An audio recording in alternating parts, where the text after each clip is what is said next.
Hector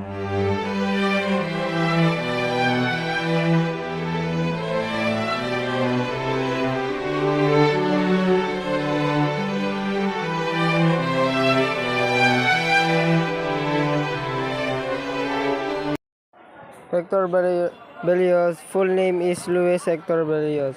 He was a French romantic composer and conductor. Hector was born on December 11, 1803 in France, First Republic, and died on March 8, 1869.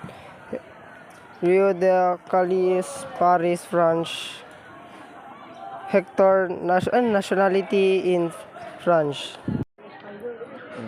Hector Berlioz had five siblings: Louis, Julie, Virginie Berlioz, Prosper Berlioz, Adele Berlioz, Louis, Julius Felix Berlioz, and Nancy Berlioz.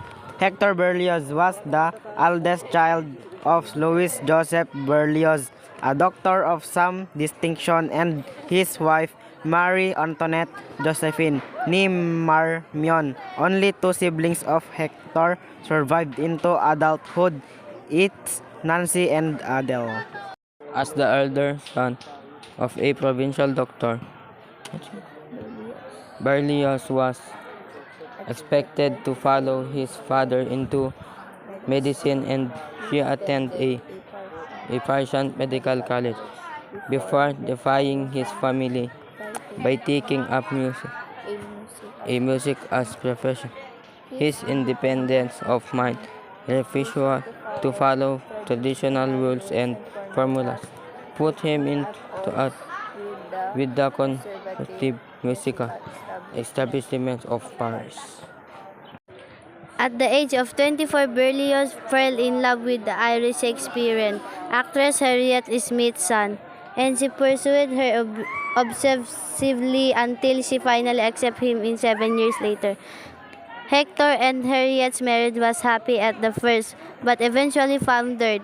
Harriet inspired his first major success, the Symphony Fantastique, in which an idealized depiction of her occurs throughout. Hector Berlioz and Harriet Smithson had an only child named Louis, was born, and also where he composed his great Requiem. The Grande Messe des Morts, 1837, the Symphonies Harold in Italy, 1834, and Romeo and Juliet, 1839, and the opera Benvenuto Cellini, Paris, 1838. The first of which, Benvenuto Cellini, was outright failure. The second one, the huge epic Les Troyens, The Trojans, was so large in scale that it was never staged in its entirety during his lifetime. His last opera is Beatrice and Benedict, based on Shakespeare's comedy Much Ado About Nothing, was a success at its premiere but did not enter the regular operatic repertoire. Hector Berlioz' outputs include orchestral works such as the Symphony of Fantastique and Harold in Italy, choral pieces including the Requiem and El Enfants du Christ. His three operas, Benvenuto Cellini, Les Troyens, and Beatrice and Benedict, and work of hybrid genres, such as the dramatic legend La Damnation de Faust. Berlioz meeting only occasional success in France. As a composer, Berlioz increasingly turned into conducting, in which he gained an international reputation. He was highly regarded in Germany, Britain, and Russia, both as a composer and as a conductor. Hector Berlioz has a 51 composition. As a composer, Berlioz chose to write using the musical forms of overture, symphony, and of opera. He is most known for developing symphonic program, music, and the idea fix, where a melody or theme is used over and over to represent a person or a programmatic idea throughout an entire musical composition. Throughout the symphony, Berlioz uses a melody to symbolize a woman.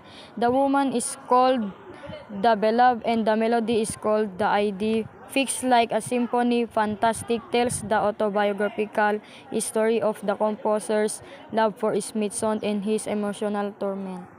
To supplement his earning, he worked musical journalism throughout much of his career. Some of it has been presented in book form, including his treatise on instrumentation in 1844, which was influential in the 19th and 20th centuries. Berlioz died in Paris at the age of 65.